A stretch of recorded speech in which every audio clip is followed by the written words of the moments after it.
नमस्कार, सत श्री अकाल, राम राम सा, खम्बा घड़ी वड़क्कम प्रणाम। आप सभी का ऑल्ट न्यूज़ मीडिया में फिर से स्वागत है। हमारे साथ जुड़े हुए हैं संदीप जी।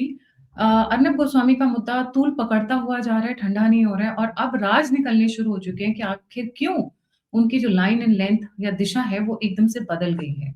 बहुत सारे फैक्ट्स एंड फिगर्स, इनफैक्ट खुद अर्नब गोस्वामी ने अपने शोज में ये चीज़ों को कैटर करना शुरू कर दिया है कि वो क्यों अब एक डिफरेंट लाइन एंड लेंथ ले रहे हैं। Sandeep ji, a very warm welcome on the show. Let's get started ji. नमस्ते गायत्री जी, आपके दर्शकों को भी नमस्कार। और अर्णव गोस्वामी जी के बारे में बात करने से पहले हमें ये समझना पड़ेगा कि कई लोग उनको एज अ जर्नलिस्ट सोच रहे हैं। अर्णव गोस्वामी जी अपने करियर में एक बहुत बड़ा प्रोग्रेशन ले चुके हैं पहले से ही कि वह एक चैनल के मालिक भी हैं। ठीक है, तो उनका कंपटीशन, वो अपने आप को अंजना ओम कश्यप इत्यादि से compete नहीं करेंगे, क्योंकि वो सिर्फ एंकर नहीं है, वो पूरा चैनल रन करते हैं। वो अपने आप को compete यदि करेंगे तो अरुण पुरी जी से करेंगे, जो कि इंडिया टुडे के मालिक हैं, या कली पुरी जी से करेंगे। ठीक है, तो हमको उस अर्णव गोस्वामी जी की उस पोजीशन को भी ध्यान में रखना पड़ेगा, first thing. Second, Arnab Goswami ji का जो रिपब्लिक चैनल शुरू हुआ, शुरू में उसको राजीव चंद्रशेखर जी ने काफी सपोर्ट किया, बाद में अपना स्टेक लेकर हट गए, और फिर उसके बाद अर्णव जी का रिपब्लिक पूरी तरह स्टैब्लिश होता है। अर्णव एकमात्र हैं जो एंटी ममता कार्यक्रम या ममता की सच्चाई, ममता बनर्जी एंटी ममता तो क्या कहें, जो पश्चिम बंगाल में रिपब्लिक बांग्ला भी ओपन करते हैं। और हमें पता है कि बंगाल में किस प्रकार से मीडिया सदैव सरकार के घुटने के नीचे रहता है। हमेशा से बड़ी बड़ी हत्याकांड हो गए, बंगाल का मीडिया कभी कुछ नहीं बोलता। बुद्धिजीवियों की भरमार है, दिल्ली में बंगाली पत्रकार बहुत सारे हैं, पर एकमात्र चैनल जिसने बकायदा बंगाल में ममता बनर्जी की सच्चाइयां बयान की, वो अर्णव का चैनल था। ठीक है, तो हमको ट्रैक रिकॉर्ड नहीं भूलना चाहिए। लेकिन जब वह एक मीडिया मालिक के रूप में देखते हैं कि मुझे चैनल भी रन करना है, तो किसी भी चैनल का जो रेवेन्यू है वो एडवर्टाइजमेंट से पूरा नहीं होता, क्योंकि न्यूज मीडिया के अपने एक्सपेंसेस होते हैं, करोड़ों का ऑफिस होता है, बहुत सारे सेटअप होते हैं, बहुत सारे इलेक्ट्रॉनिक इक्विपमेंट्स वगैरह बहुत महंगे आते हैं, उनकी रनिंग, उनकी लाइसेंसिंग, फिर उसके बाद आपको जो आपके कर्मचारी हैं, एम्प्लॉयज हैं, करोड़ों रुपए महीने का रिकरिंग खर्चा होता है। ठीक है, रेवेन्यूज ऊपर नीचे हो सकते हैं, और कोई कहे कि टीआरपी के बेसिस पे एडवर्टाइजमेंट से एक सर्टेन रेवेन्यू आता है। जैसे हम लोग अक्सर बात करते हैं ना कि फिल्मों से, एक्टर्स और स्टार्स की प्रोडक्शन हाउसेस से कमाई नहीं होती है, वो तो जुआ है, वो तो आगे आ गया, नहीं है, नहीं है, कोई बात नहीं। उसके पीछे के बहुत सारी चीजें होती हैं, काम होते हैं। अब हम बात करते हैं कि हाल फिलहाल में हुआ क्या। इंडियन गवर्नमेंट ने बिल्कुल चाहा ऑपरेशन सिंदूर के बाद, और रिपब्लिक चैनल पर भी मोदी जी को जब एड्रेस कर रहे थे अर्नब, तो उन्होंने कहा कि हम इंटरनेशनल भी लेवल पे अपने आप को, अपने इंडियन मीडिया को इंटरनेशनल लेवल पर लेकर जाना चाहते हैं, उसके लिए हम काम कर रहे हैं, उसके लिए हम प्रयास कर रहे हैं। ठीक है, पर जब रशिया से पुतिन जी आते हैं और एक मीडिया हाउस का इनॉग्रेशन दिल्ली में करते हैं, तो क्या है ना कि कोई बाहर से इन्वेस्टमेंट आ रहा है, तो वो किस मीडिया चैनल में करेगा, तो अभी तक कंफर्म नहीं हुआ है, बट ये पूरी पूरी इसकी अंदेशा है कि यह इंडिया टुडे के साथ कोलैबोरेशन हुआ है, क्योंकि अरुण पुरी जी मॉस्को में मौजूद थे और कली पुरी जी भी मॉस्को में मौजूद थी जब पुतिन जी का इंटरव्यू हो रहा था। ठीक है, फर्स्ट थिंग। सेकंड, आरएसएस का 100 साल का वो होता है, क्या कहते हैं, इवेंट होता है, दिल्ली में होता है, अपने आप में एक अद्भुत इवेंट है। उसमें कौन इनवाइटेड होता है मीडिया की तरफ से अपना व्याख्यान प्रस्तुत करने के लिए? कली पुरी। और देखिए, ये सब वो फैक्ट्स हैं जो पब्लिक में है, तो पब्लिक में मैसेजिंग दी जाती है कि अब हमारे साथ कौन है और अब हम किस पे हाथ रख रहे हैं या क्या हम कार्य कर रहे हैं। इससे पीछे जब हम तीसरा पैटर्न देखते हैं, तो 11 जून 2025 में दिल्ली में कार्यक्रम हुआ था, अमित शाह जी, नितिन गडकरी जी, अश्विनी वैष्णव जी और हरदीप पुरी जी के साथ में इन चारों लोगों ने मिलकर एक कार्यक्रम किया था, जिसमें डिजिटल इन्फ्लुएंसर्स को बुलाया गया था, और जो थीम था वो था मोदी जी के 11 साल कार्यकाल के। जितने डिजिटल मीडिया इन्फ्लुएंसर्स थे, आप ऑल्टरनेट मीडिया भी राष्ट्रवादी चैनल है, अच्छा खासा बड़ा प्लेटफॉर्म है, या अन्य प्लेटफॉर्म बहुत सारे हैं। क्या आप लोग को पता था कि इस प्रकार का कोई इवेंट हुआ है केंद्र सरकार की तरफ से? नहीं। पता कब चला? जब 15 तारीख को ज्ञानेश्वर नाम के एक बिहार के पत्रकार हैं, उन्होंने फोटोज रिलीज की कि वहां तो सौरभ द्विवेदी बैठे हुए थे, वहां तो हेमंत शर्मा जी बैठे हुए थे, वहां पे अन्य बहुत सारे लोग बैठे हुए थे। ठीक है, तो लल्लन टॉप को भी पूरा एक्सेस, जबकि लल्लन टॉप क्या है, वो अभी किस प्रकार की बहस कर रहा है, क्या कर रहा है, वो हम सब देख रहे हैं। हम बहुत ज्यादा उनकी डिटेल में नहीं जाएंगे। कमिंग बैक टू अर्णव जी, तो जब आप ये देखते हैं, अर्णव जी उसी लुटियंस मीडिया से आते हैं जब दिल्ली में मोदी जी ने 2019 में मार्च में इंडिया टुडे के कॉन्क्लेव में जाकर ये कहा था कि डील, चुनाव से 3 महीना पहले मार्च में कॉन्क्लेव था, उस 15 मिनट का भाषण उनका हिंदी में था, फिर उन्होंने कुछ लाइनें इंग्लिश में बोली। सामने बैठी थी लुटियंस की जनता, उनको बोला था कि ये जो आर्मी और डिफेंस के जो डील्स होती हैं, इसमें आप लोग, इसमें नुकसान देश का होता है, हमारे सेनाओं का होता है, और ये कौन करता है, कौन इससे फायदा उठाता है, ये सारा भारत जानता है, and the Lutyens Delhi surely knows. और सामने लुटियंस दिल्ली बैठी हुई थी, और लुटियंस दिल्ली के सबसे बड़े छत्रप श्री अरुण पुरी जी बगल में बैठे हुए थे। ये अरुण पुरी जी वो हैं जिनका आप सोनिया गांधी का इंटरव्यू देख लेंगे तो लगेगा कि वो बस चेयर से उतर के उनके कदमों में बैठ जाएंगे। कुछ वैसे पारिवारिक संबंध रहे, पहला। दूसरा, 1975 दिसंबर में इंडिया टुडे ग्रुप की शुरुआत होती है, और केजरीवाल की 2025 की सरकार तक इंडिया टुडे को सरकारी समर्थन सदैव मिलता रहा।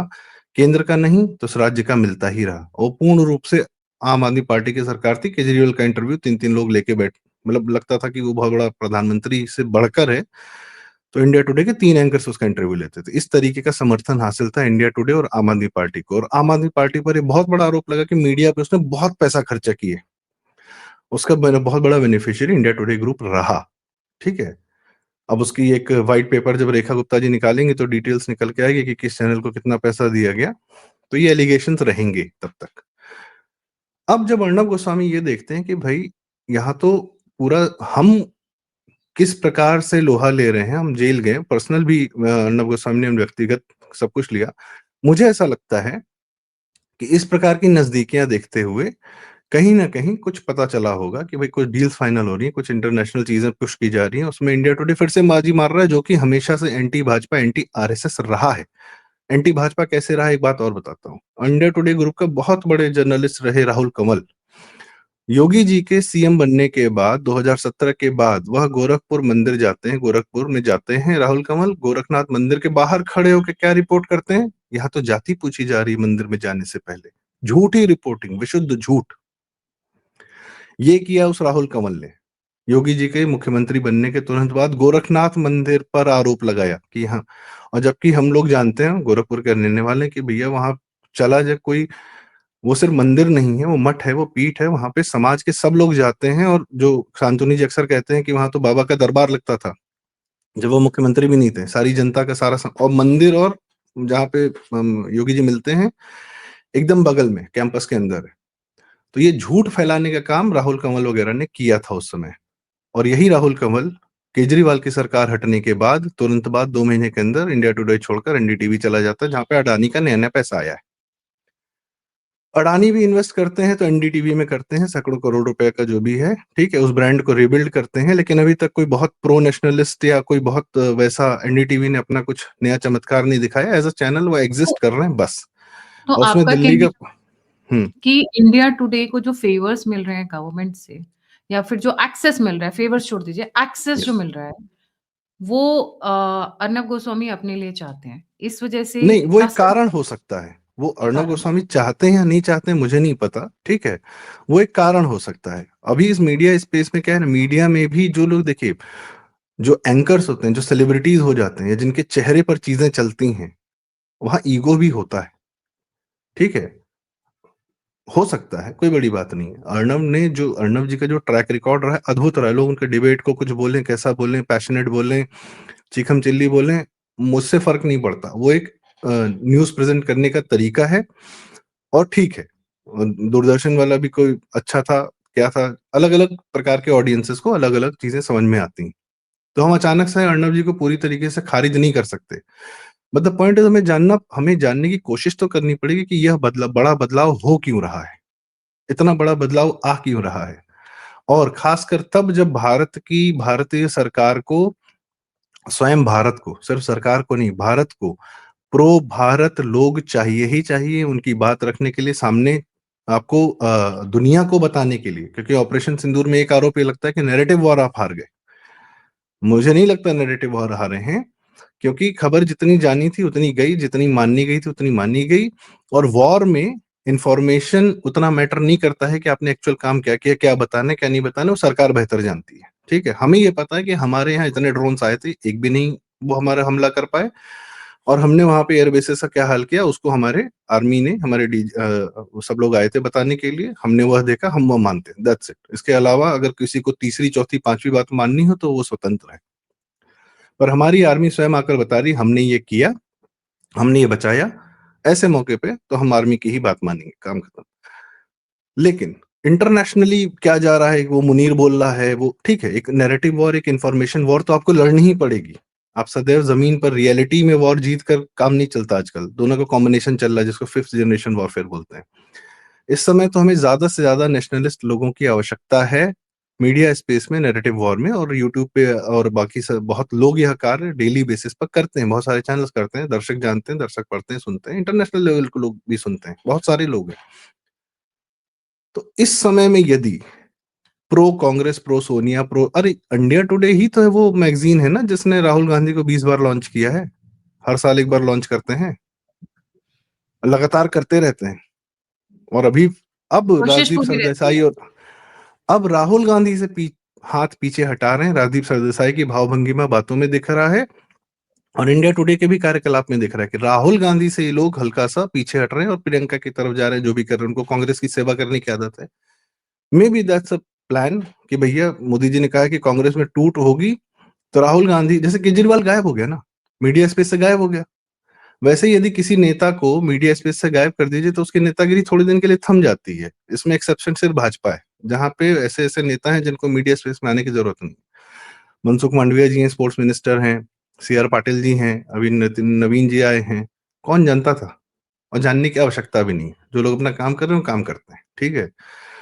लेकिन कांग्रेसी इससे नहीं बच पाते, उनको मीडिया एक्सेस चाहिए, पर्टिकुलरली राहुल गांधी को। तो राहुल गांधी से यदि मीडिया हटता है, जो उसका सपोर्टर रहा है इंडिया टुडे, अगर वो उससे अपने हाथ खींचता है पीछे, हो सकता है, लेकिन इसको करने के बदले में तो कुछ चाहिए होगा, सब तो नेगोशिएटर बैठे वहां पे।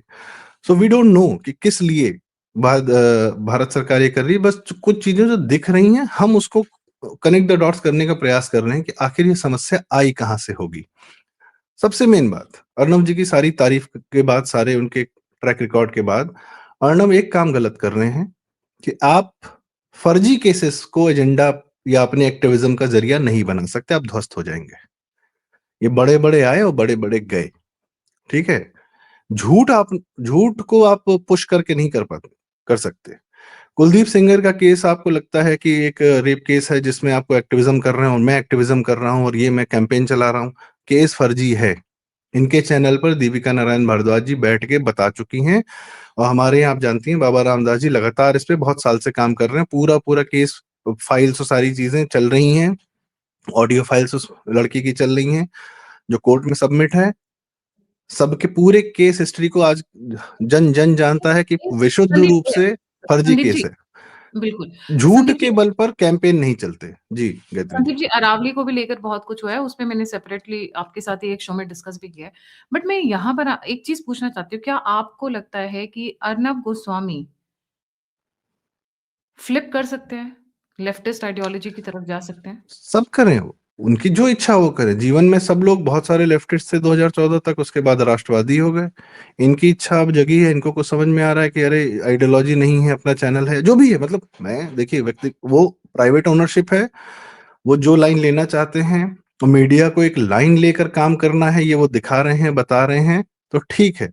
लेकिन जैसा पिछले वीडियो में भी बात कही थी, आप भारत में रहकर एंटी भारत कार्य आप नहीं कर सकते। बीजेपी के खिलाफ जो बात करना हो करिए, खूब कैंपेन लॉन्च करिए, अभी इंदौर चले जाइए जहां पे हुआ है। पर बात यह है कि अगर रेप केस की बात होगी तो फिर सारे रेप केसेस की बात करनी पड़ेगी। कितने दलित महिलाओं का रेप जो है मुसलमानों ने किया इसी साल में, 2025 में, इसी साल में किया, क्यों नहीं बात होगी उस पर? चर्चेज में हाँ, जो होता ये है, चीज़ ये जो चीज़ ये व्यभिचार चीज़ होता मैं है, भी सरप्राइज़ हूँ कि of all the cases that have been going around, बहुत सारे केसेज़ हैं, नॉट जस्ट वन। एक केस पूरा का पूरा मीडिया डिस्कस कर रहा है, और वो भी तब जब उस लड़की जिस see if it is a genuine, मैं हाथ जोड़ के माफ़ी माँगना चाहूँगी, मुझे नहीं लग रहा है ये जेन्युइन है, बीइंग अ वुमन, जितना भी मैंने उसको स्टडी किया है, वो जो लड़की जिसके ऊपर ये जिसने ये करा है, उसका खुद का जो पीछे का ट्रैक रिकॉर्ड है, it is not been very very what do you say, very convincing.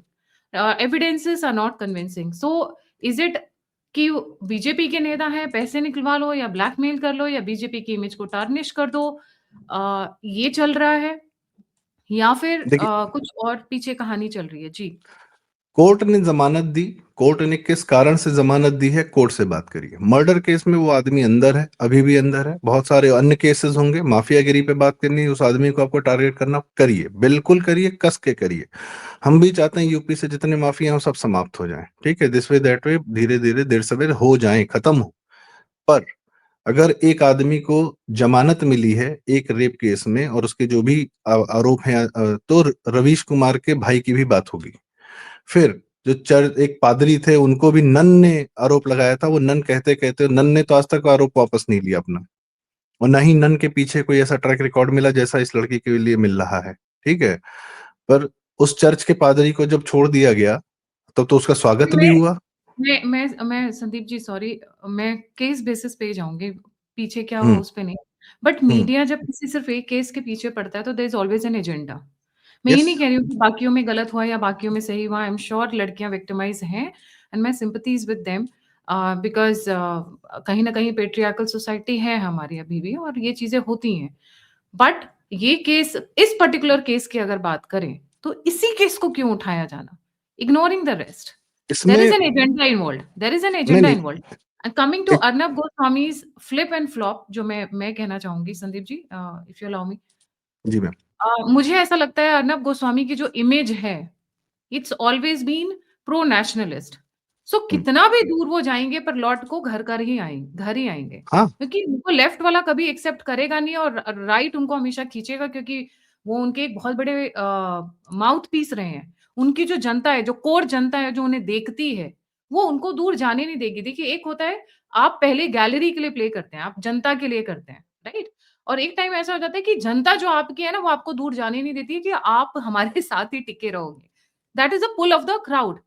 इनको कभी लेफ्टिस्ट या मैं ये बोलूँगी जो कम्युनिस्ट है, वो कभी इनको अपना मान ही नहीं सकता, क्योंकि इनका इमेज ही नहीं रहा है उनके साथ में। ही विल नेवर बी जी। Accepted even if he tries. And जितना सा अर्नब गोस्वामी को मैं बोलूँगी बचपन से फॉलो किया है, because we have hmm. Times Now hmm. के टाइम से हम लोग उन्हें देख रहे हैं। अ, ये जो बीच का चल रहा है, क्योंकि अभी कल या परसों एक लाइव शो चल रहा था, उसके अंदर somebody called, I think Arjun picked up a question, उन्होंने लाइव शो में उठाया था कि आप दूर क्यों जा रहे हैं? तो बोल रहे हैं कि मैं भारत की बात कर रहा हूँ, मैं किसी पार्टी की बात नहीं कर रहा हूँ। और जब आप भारत की बात करते हैं तो आप राष्ट्र की बात करते हो, जब आप राष्ट्र की बात करते हैं तो नेशनलिज्म हो ही जाता है। तो वहीं के वहीं आप सेंटर स्टेज पे आ जाते हैं, राइट? जी। गायत्री जी, देखिए, हम भी कंसर्न हैं, इसलिए नहीं कि अर्नब जैसा आदमी चेंज कर रहा है या एंटी बीजेपी हो रहा है, नहीं।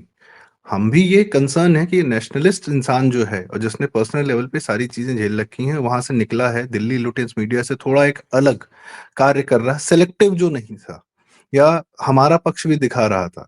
यदि वह राष्ट्र से दूर जा रहा है, जैसे पिछले शो में ही एक लाइन, एक बात कही गई थी कि भैया इस समय हम किस काल में हैं, बंगला अभी आज आज राइट नाउ अमेरिका ने वेनेजुएला पे हमला कर दिया तेल के लिए। ईरान पे भी वो तैयारी है अमेरिका, इसके लिए। हाँ, नहीं, अब वेनेजुएला पे तो कर दिया ना, मिसाइल छोड़ दिए, सब कर दिया। भारत को भी युद्ध में खींचने के लिए तैयार बैठा है। इस समय भारत के अंदर बम फोड़ने की तैयारियां चल रही हैं। आप इस समय नेशनलिस्ट नहीं होंगे तो क्या होंगे, ठीक है। और आपके जो मुद्दे हैं आप बिल्कुल उठाइए भाई, सारी भाजपा सारी सरकारों को कटघरे में खड़ा करिए, कोई दिक्कत नहीं है। पर फैक्ट, आप जो जर्नलिस्ट हैं, आपका जीवन यापन फैक्ट से, तथ्य से चलता है, उससे दूर मत जाइए, अपनी क्रेडिबिलिटी लूज मत करिए जो आपने बनाई है। दूसरी बात एक कहूंगा गायत्री जी, अरुणा गोस्वामी का एक बहुत बड़ा काम था जब उन्होंने राहुल गांधी का पहला इंटरव्यू लिया था और उसमें उसको धो दिया था। 2009 से 2014 के बीच की ये कहानी है, जब जब राहुल गांधी और Sonia Gandhi communist party of China के साथ उन्होंने एमओयू कर लिया था और अमेरिका की गोद से निकलकर चाइना की गोद में जा रहे थे, तो 9 और 14 के बीच में अमेरिका ने अपने सारे घोड़े खोल दिए भारत में, इन दोनों सोनिया गांधी और राहुल गांधी की क्रेडिबिलिटी खराब करने में। केजरीवाल स्थापित किया, सोनिया पे केसेस नेशनल हेराल्ड के चालू करा दिए सुब्रमण्यम स्वामी के माध्यम से, और मीडिया में बैकिंग थी, तभी शायद अर्णव जी ने भी यह कार्य किया होगा। नेशनलिस्ट तो रहे हैं वो, ठीक है, पर राहुल गांधी का जो नाम खराब कर दिया उस इंटरव्यू से, उसके पीछे हो सकता है, क्योंकि उस वक्त तो मोदी जी नहीं आए थे ना, उस वक्त तो कोई भाजपा नहीं थी सेंटर में, ना आने की उम्मीद थी। इलेक्शन रिजल्ट इतने शानदार होंगे किसको पता था। पर ये था कि राहुल और सोनिया को ध्वस्त करना है अमेरिका, इसके लिए भारत ने पूरी तरीके से मीडिया को फंड करके ही केजरीवाल स्थापित किया गया था, मीडिया के माध्यम से ही। तो हम ये ना भूलें कि अमेरिका फंडेड मीडिया रहा है, इंडिया टुडे रहा हो चाहे कोई भी रहा हो, या टाइम्स नाउ ही रहा हो या कोई भी रहा हो। इनफैक्ट कैश खैर, क्रंच अगर आप देखें तो राष्ट्रवादी चैनल्स को ज्यादा रहा है, चाहे वो यूट्यूबर्स हों और या फिर वो मेन स्ट्रीम सैटेलाइट चैनल्स हो, जैसे कि टाइम्स नाउ। और टाइम्स नाउ तो फिर भी कई बार डिविएट करता है, लेफ्ट की तरफ जाता है, कम्युनिस्ट की तरफ जाता है, बट विनीत जैन रिपब्लिक जी जो मालिक हैं, ऑलवेज जी, सेंटर। जी। विनीत जैन जी जो मालिक हैं टाइम्स के, वो कह चुके हैं कि I am not in news business, I am in advertisement business. तो आप टाइम्स का पूरा जो हरकत देखते हैं, जो फुल पेज ऐड आता है, बहुत सारी चीजें हैं, उन्होंने अपना इन्फ्लुएंस ये know. And Times is the only company, Bennett and Coleman, जो डेट फ्री है, और जिसका मीडिया नेट नाम का एक संस्थान है, जिसमें वो बहुत सारी कंपनीज में जाके उनके 4% स्टेक लेती, इन्वेस्ट करती है। तो उनके अलग सोर्सेज ऑफ रेवेन्यू है। जो हम ओ एच टीज देखते हैं, होर्डिंग्स देखते हैं, वो बहुत सारे न्यूज़पेपर उन लोग का होता है, जिसपे लगातार एडवर्टाइजमेंट का पैसा आता है। तो इनके पास और भी मीडिया स्पेस का रियल एस्टेट होता है, उसको यूज करते हैं, उसके साथ सोर्सेज लाते हैं। फिर उसके बाद जब एक्सेस मिल जाता है सरकार में, तो पॉलिसीज का, इंफॉर्मेशन की ट्रेडिंग होती है। इंफॉर्मेशन अगर आपको पहले मिल गई तो वो तो काम की है ना, वो तो किसी बिजनेसमैन के काम की है, इसकी उसकी है। भाई तवलीन सिंह जी थी, इंडिया टुडे की ही थी, जिन्होंने दरबार लिख के सोनिया गांधी को एक्सपोज किया। क्यों किया? क्योंकि उनके जो पार्टनर थे लवासा जी, जिन्होंने वो पुणे में कौन सी बहुत शानदार बनाई थी, एक लवासा सिटी थी या क्या था, तो उसको सोनिया जी ने ध्वस्त करा दिया कि वो पूरा प्रोजेक्ट ही फेल करा दिया। बहुत शानदार प्रोजेक्ट था अपने समय का। तो उसके अगेंस्ट में तवलीन जी गुस्सा आ गई, उन्होंने दरबार लिख डाली। तो ये लोग तो ये करते रहते हैं कि भैया एक्सेस देते रहो हमको, हमारा काम देते रहो, रियल एस्टेट को अपना काम करने दो, या किसी भी बिजनेस हाउस को करने दो, हम सरकारों की नस जानते हैं, हम दबा देंगे मीडिया के माध्यम से। धीरूभाई अंबानी की जो फिल्म बनी थी, धीरूभाई अंबानी पर गुरु, उसमें अभिषेक बच्चन क्या करता है, उसकी मुतिन से लड़ाई क्यों होती है? क्योंकि वो उनके अखबार का इस्तेमाल करता है अपने राइवल को निपटाने के लिए, अखबार का इस्तेमाल करता है, ठीक है। तो उसके बाद से मिथुन आते हैं, कहते हैं कि भैया, और ये रियल स्टोरी थी अरुण शौरी और रामनाथ गोयनका जी की इंडियन एक्सप्रेस वाली। अरुण शौरी ही ने माधवन ने अरुण शौरी का किरदार निभाया था। खैर वो एक अलग कहानी है। So media has been weaponized, media weapon है, बिल्कुल। बहुत लोगों एंड के लिए है, media has been a centre for big investment. आज की डेट में दोधारी तलवार है। दो धारी तलवार, मैं अपने व्यूअर्स को बताना चाहूंगी, लोगों को नहीं पता होगा। आप ये जो बड़े बड़े चेहरे देखते हैं टीवी चैनल्स के ऊपर, अगर आपको लगता है कि उनकी सैलरीज बहुत बड़ी हैं, अनलेस एंड अनटिल आप टॉप क्लास बन जाते हैं, जैसे अर्नब गोस्वामी हो गया, नविका कुमार हो गया, you get a good salary. Otherwise नीचे पे जो एक्सप्लॉयटेशन है, जो नीचे लेवल से, सेक्टर 16 नोएडा चले जाइए, आपको ऐसी ऐसी लाइव इंसिडेंसेस देखने को मिलेंगे शाम को 9 बजे के बाद में, जो आप सोच नहीं सकते हैं। सीवी फॉरवर्ड किस तरीके से होती है आज की डेट में, मैं स्टोरीज नहीं बताना चाहूंगी। Hiring is increase to 60% women, because उनको you have to pay less salaries, वो men don't come at that cheap rate, and obviously the other advantages, money is crunched, पैसा नहीं है उधर, लोगों को लगता है कि बहुत पैसा है, क्योंकि इसलिए नहीं कि पैसा आ नहीं रहा है, इसलिए क्योंकि आपने इतने बड़े बड़े सेट बना दिए हैं, वो लाइट, ये लाइट, लाइव शो, ये वो, कि वो एक कैपिटल, मतलब अंधा कुआं हो गया जिसके अंदर आप पैसे डालते जाओ, डालते जाओ, डालते जाओ। क्यों? क्योंकि अच्छा, इसमें फिर क्या एक होता है, रीजन और है, अगर आपकी जिस पार्टी को आप सपोर्ट करें वो पार्टी सत्ता में नहीं आई, तो फिर तो आप तो डूब गए। ठीक है? वो अ- सत्ता में नहीं आई तो फिर आपको पैसा नहीं मिलना है, आपको कनेक्ट्स नहीं मिल रहे हैं, आपको स्टोरीज नहीं मिल रही है, आपको इनसाइडर इन्फॉर्मेशन नहीं मिल रही है, जिसके बेसिस पे आप टीआरपी लेकर आते हैं। तो वहां पे सैलरीज का जो जितना मैंने सुना है Sandeep ji, I am sure if my viewers are there watching, please correct me, जो लोएस्ट सैलरी शुरू हो रही है आज की डेट में, वहां पे 20-25 हजार रुपए से शुरू हो रही है। बीस एक पच्चीस मैटर हजार और है रुपए मैम, जी। एक मैटर और है। इनके जो पत्रकार होते हैं, जो हर छोटे छोटे शहरों में या किसी भी टायर 2 टायर 3 शहरों में होते हैं, इनको छोड़ दिया बीच जाता था कि जाओ, बीच जिससे जर्नलिस्ट। पैसा जिससे लेकर आना है, ब्लैकमेल करके लाना है, ले आओ। मैंने बहुत लोग को देखा है, वो जाते हैं अधिकारियों के पास, जाते हैं जब सरकारी काम चल रहा होता है, वहां जाते हैं, बोलते हैं कि भाई साहब पैसा तो नहीं छाप देंगे। तो ये मैं उनका इसका जो एक लोअर बहुत लेवल का सोर्स ऑफ इनकम है, वो ब्लैकमेल है। मैं एक बहुत बड़ा एग्जांपल दूंगी, and this goes way back, जब 2011 के आसपास में I went to give an interview in one of the newspapers in Bhopal, मैं नाम नहीं लूंगी। आज उसी, और जब मैं वहां पे उतरी और जब मैंने बातचीत की तो पता चला इनका तो काम न्यूज नहीं है, धंधा पानी है पीछे से, ये जो अभी आपने बताया। हाँ, और वही कर करके उन्होंने पूरा मॉल तक बना लिया है। दैट्स द लेवल ऑफ अरे ब्लैकमेल। मैं आप कहिए तो नाम न लूं या लूं, वो एक अलग कहानी है। ना कोयले की लीजिए ना। खदानें मिली हुई हैं मीडिया हाउसेस को। कोयले की खदान, कोयले जो कोलगेट स्कैम था, उसमें दो चार एमपी बेस्ड ही लोग हैं, उनको पूरी पूरी खदानें मिली हुई, उनके अदर बिजनेसेस थे भाई। सहारा ने भी मीडिया क्यों खोला और कब खोला? जब हर बिजनेस में या पीछे से बहुत पैसा आने लगा, तब उन्होंने एक मीडिया चैनल भी खोला, और उसका सहारा का ही एक पत्रकार था जिसने आर 26/11 पर हमला आरएसएस की साजिश घोषित किया था। सहारा का पत्रकार था अजीत बन्नी, किताब लिख के बैठा था। और 3-4 26 नवंबर का हमला होता है, 4 तारीख को किताब रिलीज हो जाती है, कांग्रेस ही कर रहे थे। और कमलनाथ तो आते ही एमपी में सारे पत्रकारों को सेट कर दिया था, किसी विभाग में किसी इसमें। खैर लंबी चौड़ी बातचीत, कमिंग बैक टू अर्णव जी, देखिए कारण क्या है पलटने का या नहीं पलटने का, या उनकी विचारधारा चेंज होने का, I have स्वतंत्र है। hunch. No, hunch for two things. One is जो India Today वाला आपने बताया, that is a big reason. Because the way even BJP is entertaining people like Lallan Top, तो ऑब्वियसली हर्ट होगा। जो आपके साथ खड़े हुए हैं, अगर आप उनको रिकॉग्नाइज नहीं करोगे, उनको इज्जत नहीं और ये दोगे, गलत उनको अपने साइन है, साथ नहीं रखोगे, ये गलत साइन है। ये गलत साइन नोबडी कैन जस्टिफाई जो आपके साथ। देखिए कौन है। होता है आपका दुश्मन या दोस्त, हम कैसे डिफाइन करते हैं? A friend in need is a friend in deed. जब आप स्ट्रगल कर रहे थे, जब आपको ऊपर आना था, तब आपके साथ राष्ट्रवादी लोग खड़े हुए थे।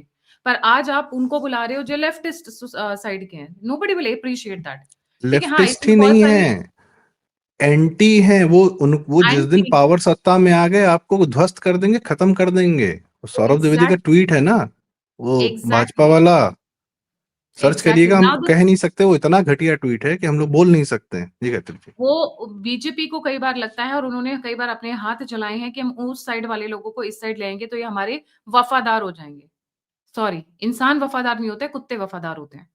इंसान वफादार नहीं होता है। इंसान वफादार होता है अपनी अरे अपनी दिल्ली मीडिया तो आइडियोलॉजी, बिल्कुल अपने वफादार नहीं होती। इंटेंशन, हाँ, अपनी दिल्ली आइडियोलॉजी, मीडिया तो अपनी कमिटमेंट्स। उसके बियॉन्ड वो वफादार नहीं होते हैं, राइट? दिल्ली जहां मीडिया उनकी का आइडियोलॉजी। काटा, दिल्ली दिल्ली मीडिया का मीडिया। काटा तो पानी भी नहीं मांगता। अटल जी भी दिल्ली मीडिया के इंडिया शाइनिंग में ही निपट गए थे। इंडिया और शाइनिंग में। 2024 में जो रिजल्ट आया वो भी सिर्फ इस कारण था कि मीडिया कह रही थी कि आप जीत रहे हैं, 350 आएगा, 400 आएगा। एग्जैक्टली। आपने तो दिल्ली मीडिया पर भरोसा किया था 2024 में, इसलिए भी आपका डिबैकल हुआ। yes. So the thing is that number one, India Today and the way the nationalist YouTubers and nationalist mainstream media is being sidelined, probably that's one of the reasons. The second, I think money matters is also a big thing, which might come out in time.